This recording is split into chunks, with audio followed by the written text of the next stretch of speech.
chapter chapter 3, page 30. Set out to join an army. Interview with Captain White. His views. The camp. Trades his mule. Cantina in Leredito. A Mennonite. Companion killed.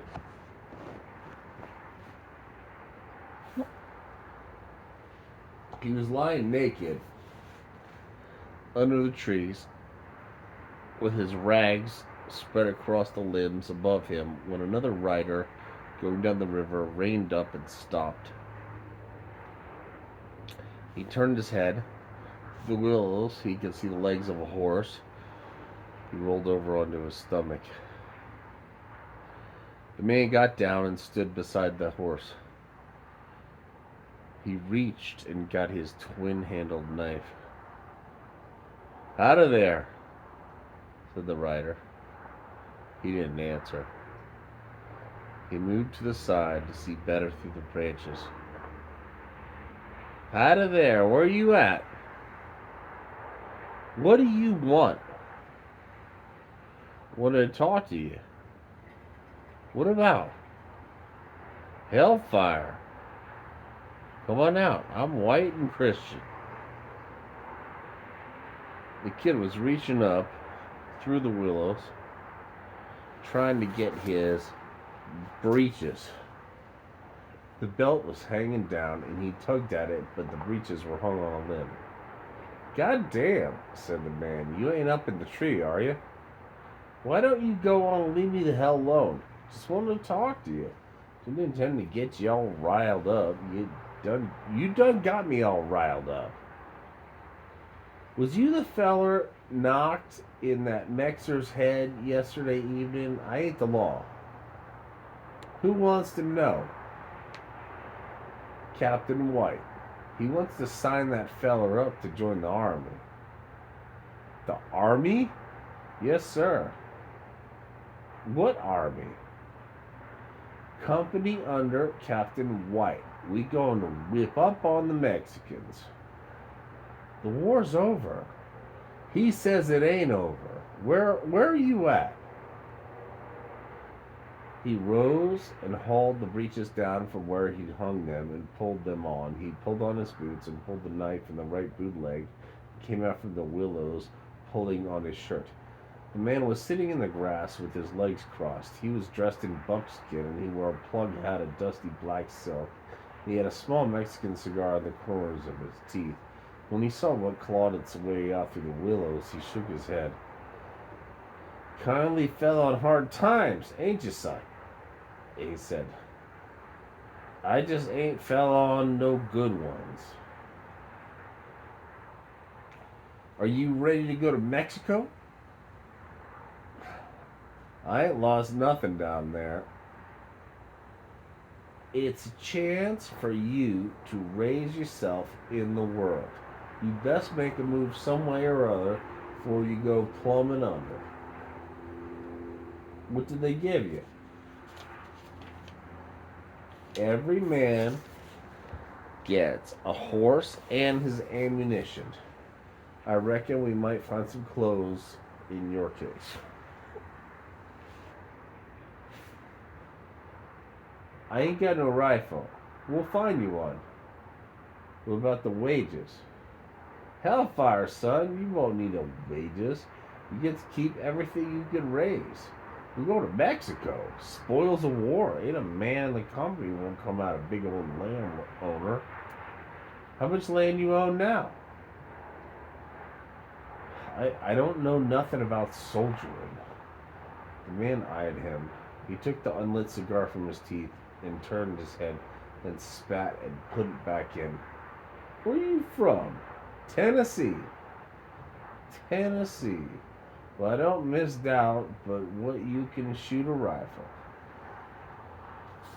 The kid squatted in the grass. He looked at the man's horse. The horse was fitted out in tooled leather with worked silver trim. It had a white blaze on its face and 4 white stockings. It was cropping up great teethfuls of rich grass. "Where are you from?" said the kid. "I've been in Texas since '38.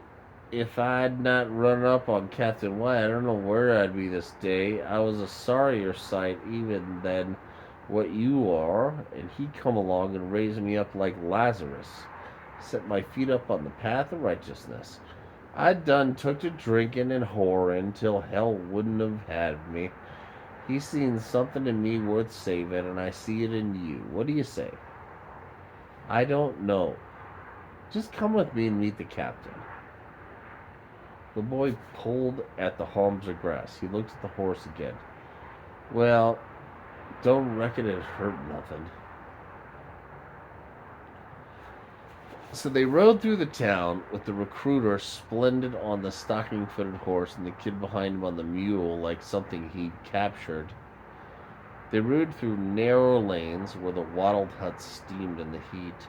Grass, prickly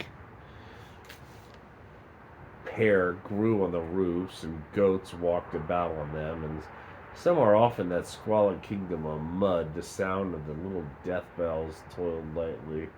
They turned up Commerce Street through the main plaza among rafts of wagons, and they crossed another plaza where boys were selling grapes and figs from little trommel carts. A few bony dogs slunk off between them. They rode through the military plaza, and they passed the little street where the boy and the mule had drunk the night before. There were clusters of women and girls at the well, and many shapes of wicker-covered clay jars standing about. They passed a little house where women inside were wailing, and the little horse court stood at the door with the horses patient and motionless in that heat and the flies. The captain kept quarters in a hotel on a plaza where there were trees and a small green gazebo with benches. An iron gate at the front door of the hotel opened into a passageway of a courtyard at the rear. The walls were whitewashed and set with little ornate and colored tiles. The captain's man wore carved boots with tall heels that rang smartly on the tiles and on the stairs ascending from the courtyard to the rooms above. In the courtyard there were green plants growing, and they were freshly watered and steaming.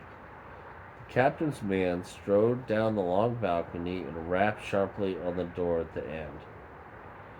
A voice said for them to come on in. He sat at a wickerwork desk writing letters to the captain. They stood attending, the captain's man with his black hat in his hand. Captain wrote on, nor did he look up. Outside, the kid could hear a woman speaking in Spanish. Other than that, there was just the scratching of the captain's pen. When he had been done, he laid down the pen and looked up. He looked at his man, and then he looked at the kid, and then he bent his head to read what he'd written. He nodded to himself and dusted the letter with sand from a little onyx box and folded it. Taking a match from a box of them on the desk, he lit it and held it to a sitting thing of a stick of sealing wax until a small red medallion had pooled onto the paper. He shook out the match, blew briefly,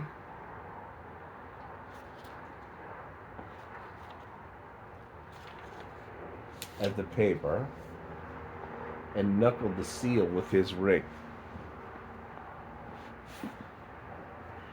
Then he stood the letter between the two books on his desk and leaned back in his chair, looked at the kid again.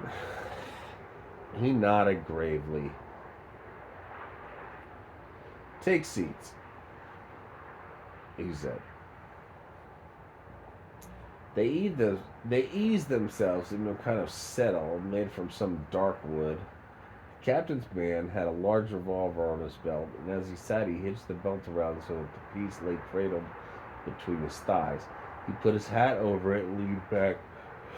The kid folded his busted boots one behind the other and sat upright. The captain pushed his chair back and rose and came around to the front of the desk. He stood there for a measured minute, and then he hitched himself up on the desk and sat with his boots dangling. He had braided his hair and the sweeping mustaches that he wore but he was not that old. So you're the man, he said. What man? Said the kid. What man, sir? Said the captain's man. How old are you, son? 19. The captain nodded his head. He was looking the kid over. What happened to you? What? Say, sir, said the recruiter. Sir? I said, what happened to you? The kid looked at the man sitting next to him. He looked down at himself and he looked at the captain again. I was fell on by robbers, he said. Robbers?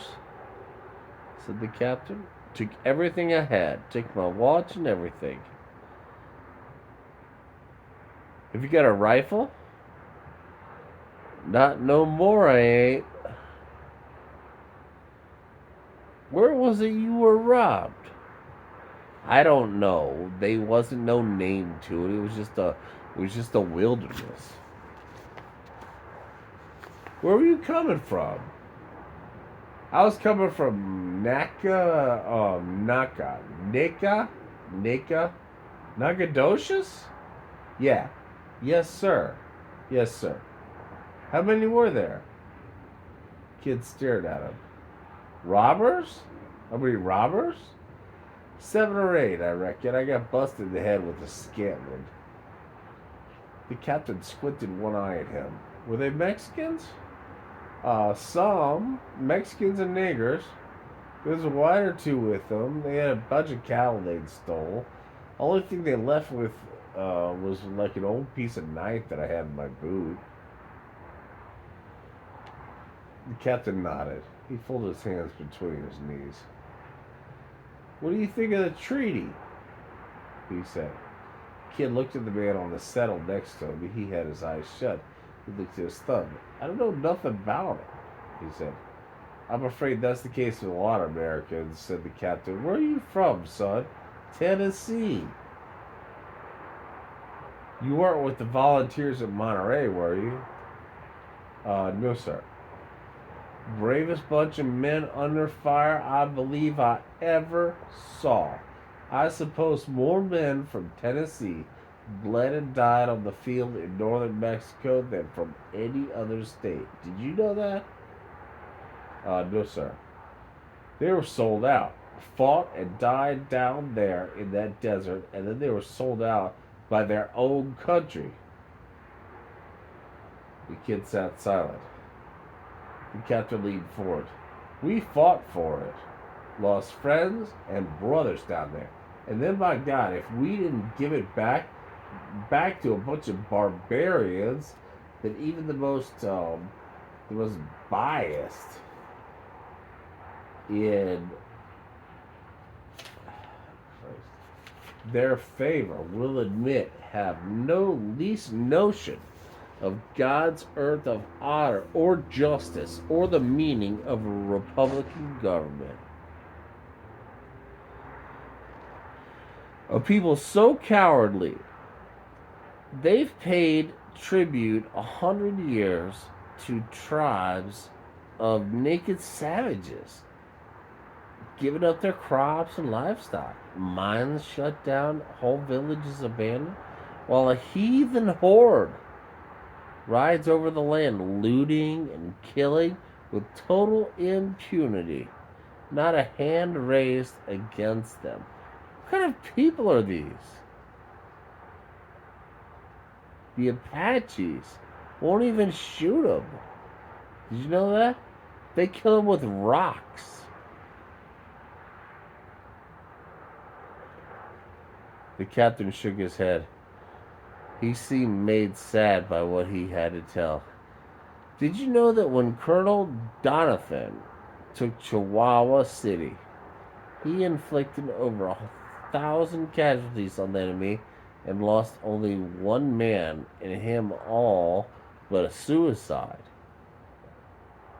With an army of unpaid irregulars, they called them Bill, were half naked and had walked to the battlefield for Missouri. No, sir. I didn't know that. No.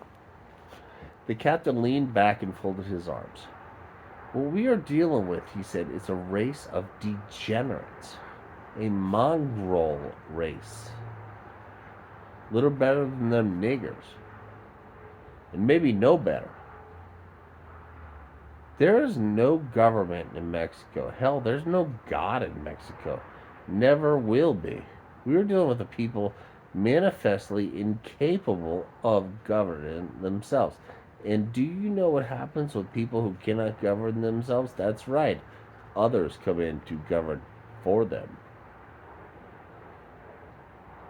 There are already some 14,000 French colonists in the state of Sonora. They've been given free land to settle. They're being given tools, livestock. Enlightened Mexicans encourage this. Paredes is already calling for secession from the Mexican government. They'd rather be ruled by toad eaters than thieves and imbeciles. Colonel Carrasco is asking for American intervention, and he's going to get it. Right now, they are forming in Washington a commission to come out here and draw up the boundary lines between our country and Mexico. I don't think there's any question that ultimately Sonora will become a United States territory. Guaymas, a U.S. port. Americans will be able to get to California without having to pass through our benighted sister republic, and our citizens will be protected at last from the notorious packs of cutthroats presently infesting the routes which they are obliged to travel. The captain was watching the kid. The kid looked uneasy. Son, said the captain, we are to be the instruments of liberation in a dark and troubled land. That's right. We are to spearhead the drive. We have the tacit support of Governor Burnett of California. He leaned forward and placed his hands on his knees. And we will be the ones who will divide the spoils. There will be a section of land for every man in my company. Fine grassland, some of the finest in the world, a land rich in minerals, in gold and silver. I would say beyond the wildest speculation. You're young, but I don't misread you. I'm seldom mistaken in a man. I think you mean to make your mark in the world. Am I wrong? No, sir. No. And I don't think you're the sort of chap to abandon a land that Americans fought and died for to a foreign power. And mark my word, unless Americans act, people like you and me, who take the country seriously, while those mollycoddles in Washington sit on their hind sides, unless we act, Mexico, and I mean the whole damn country, the whole of the country, will one day fly a European flag. Monroe Doctrine or no. The captain's voice had become soft and intense. He tilted his head to one side and regarded the kid with a sort of benevolence. The kid rubbed the palms of his hands on the knees of his filthy jeans. He glanced at the man beside him, but he seemed to be asleep.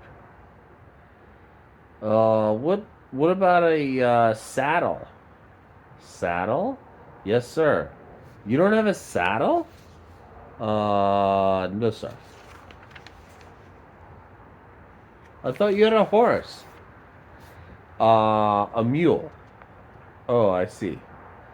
I got an old hull on the mule, but there ain't much left of it. Ain't a whole lot left of the mule.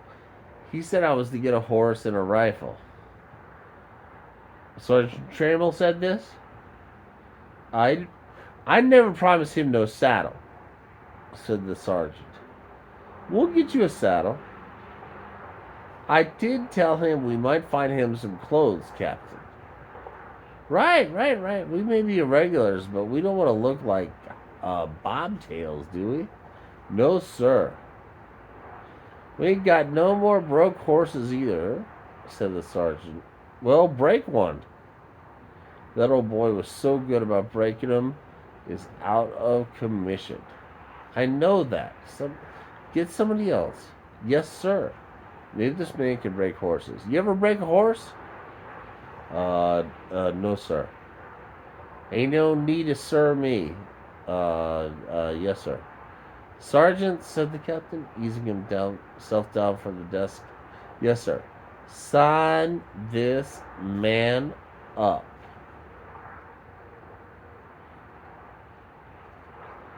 Page 38. The camp was upriver at the edge of the town, a tent patched up from some old wagon canvas, a few wiki-ups made of brush, and beyond them a corral in the form of a figure eight, likewise made from brush, where a few small painted ponies stood sulking in the sun. Corporal, called the sergeant. He ain't here. He dismounted and strode toward the tent and threw back the fly. The kid sat on the mule. 3 men were lying in the shade of the tree, and they studied him. Howdy, said one. Howdy.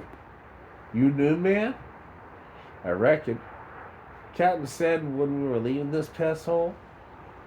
He never said. The sergeant came from the tent. Where's he at? He said, gone to town. Gone to town? Said the sergeant, come here. The man rose from the ground and ambled over the tent and stood with his hands resting on the edge of his back. This here man ain't got no outfit, said the sergeant. The man nodded. The captain gave him a shirt and some money to get his boots mended.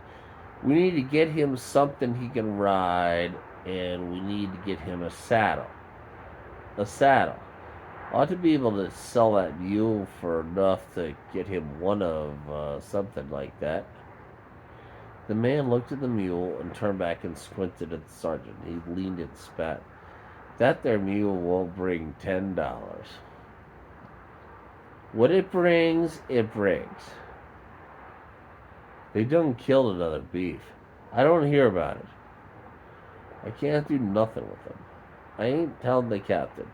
He'll roll them eyes round till they come unscrewed and fall out of the ground. The man spat again. Well, that's the God's honest truth. See to it that this man now I got to get, well, ain't nobody sick, is they? No. Thank God for that.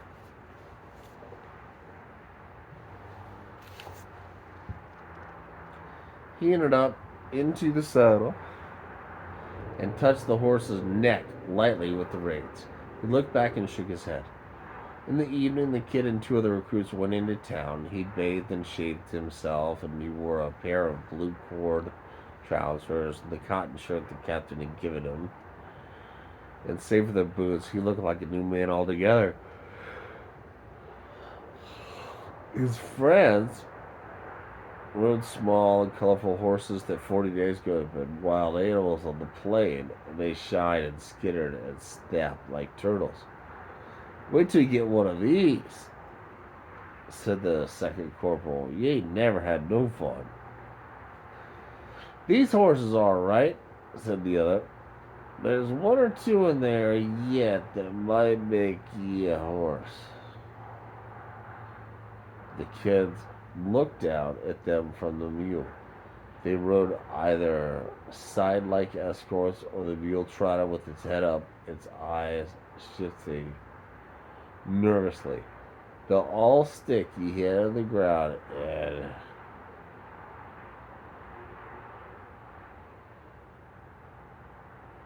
said the second corporal. They rode through a plaza thronged with Mexicans and stock.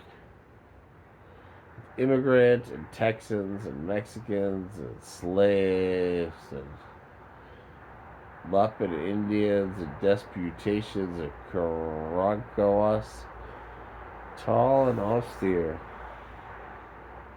Their faces dyed blue and their hands locked about the shafts of their 6-foot experiences. All but naked savages who would, with their paint, skins and their whippered taste for human flesh seemed outrageous presences, even in that fabled company. The recruits rode with their animals close range, and they turned up past the courtyard along the hallways the carousel with the brother of the broken glass embedded in the topmost course. In Montemoria, a band had assembled, and they were at least tuning their instruments. The riders turned down Selima Street past small grimy houses and coffee stands, and there were on the street a number of Mexicans.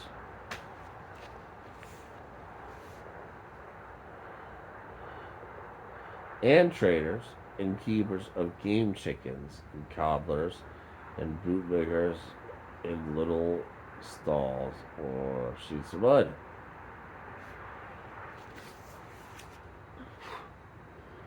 The second corporal was from Texas. He spoke a little Spanish, and he meant to trade the mule. The other boy was from Missouri. They were good spirits, scrubbed and combed, clean shirts all. Each foreseeing a night of drink, perhaps of love. These many youths have come home cold and dead from just some nights and claim some sort of plant. They traded the mule, accoutred as it was for a Texas stock saddle.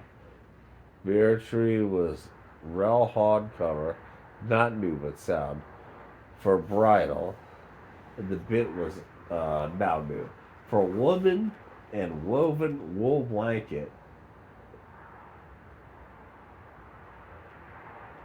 it was about $2.50 on the gold piece. The Texan looked at the small coin in the children's palm and was saying more money than they'd ever seen. My boots, said the kid. Y sus botas, said the Texan. Botas. See, he had made silly musicians. The harness maker looked back in the booth. He cupped his fingers in a little gesture of impatience, and the kid took him off the booth.